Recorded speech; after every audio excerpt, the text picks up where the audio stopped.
Shalom Aleichem, this is Rabbi Kovacs. This is the Mishnah Yomi Limud for Shabbat Pinchas, and we are holding in chapter 3 of Sukkah at Mishnah Tet. Now we've described our 4 species, our Arbat Aminim, and now we ask, Heichon Hayu Minonin.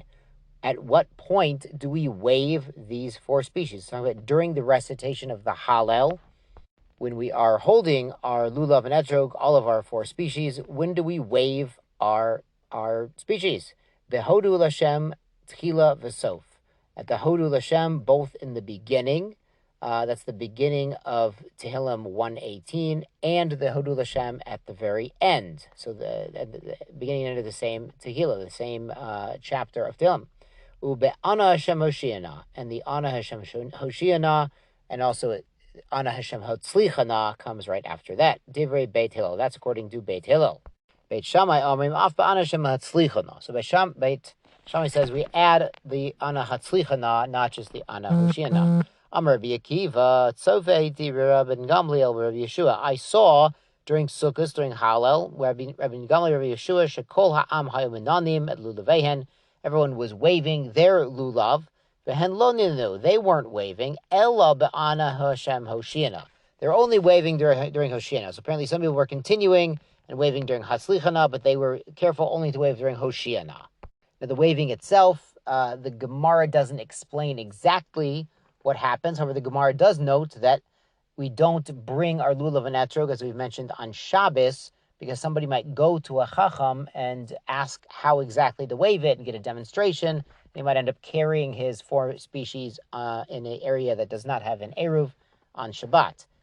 And there are a number of different misorot, different traditions based on Kabbalistic and other inyanim about the directions and the manner of waving, which is why it's something to consult a sage, or at least consult the Siddur about what you're doing when you are shaking your lulav.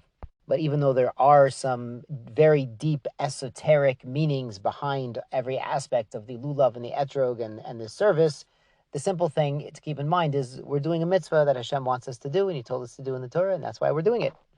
Now the Mishnah here continues, Misha Baba Derech, somebody who comes on the road, comes home, V'lo haya biyado lulav litol, he didn't have his lulav, the kishiyikanes the baito yitul el shuhanu. When he gets home, he should take it on his table. Now, that doesn't mean literally on his table. What happened was he came home from a journey, from a trip, and he didn't have the lulav on the trip, and now he came home and he was starving, and he sat down at the table in his sukkah and started eating, and then realized, oh my goodness, today I've not done the mitzvah. He should pause his meal and go ahead and shake the lulav and do the mitzvah. Lo natal shacharit, if he hadn't done it in the morning, yitul ben abayim, you could do it in the afternoon. Shekola yom kasher lulav. All day long is kasher to do the lulav. Though some have a minhag, they want to do it early in the morning, as early as possible. Some people even go to their own sukkah privately before shacharit and shake their lulav there. Many people I've seen do it during shacharit, during hallel. They go out to the sukkah and machabrucha on the Arba Minim, and then come back inside for hallel. Great, let's go on to Mishnah Yud. Mishhaya evedo isha ukoton makrin oto. Somebody was davening shacharit on Yom Tov, and he got up to hallel, but he wasn't very good at reading hallel. His Hebrew was a little rusty, or he never learned it at all. So someone who was an Eved, was a servant, or Isha, or his wife perhaps, or a Katan, or his son, had the ability to read the hallel to him. So the Gemara comments that really he should go back to Cheder and learn, because it's not so gishmak to have your children reading for you, or have your wife reading on your behalf. You should learn how to do it. But the halacha is, One achrehen mashan omrim. If he recites after them what they are saying, then he's yotzei to halo me'era. But it looks like a curse. It doesn't look very good to have somebody who's typically less educated reading on behalf of somebody who should be more educated, should have the opportunity, Bezrat Hashem, to get a good education. And it is interesting to note that even 2,000 years ago, there were a number of Jewish women, children, and servants who had the ability to read, whereas for most of human history, most educated, quote-unquote, men could not even read. We are the people of the book. Am Yisrael, the Jewish nation, is the people of the book.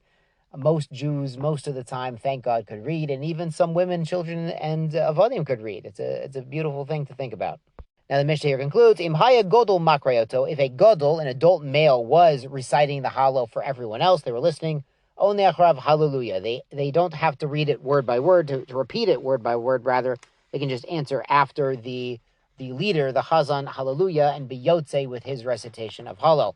When people didn't have so many sidurim, that was often done, is to have one person be motzi, and everyone else be yotzi in the recitation of the hallel. Shabbat shalom and zay gesund.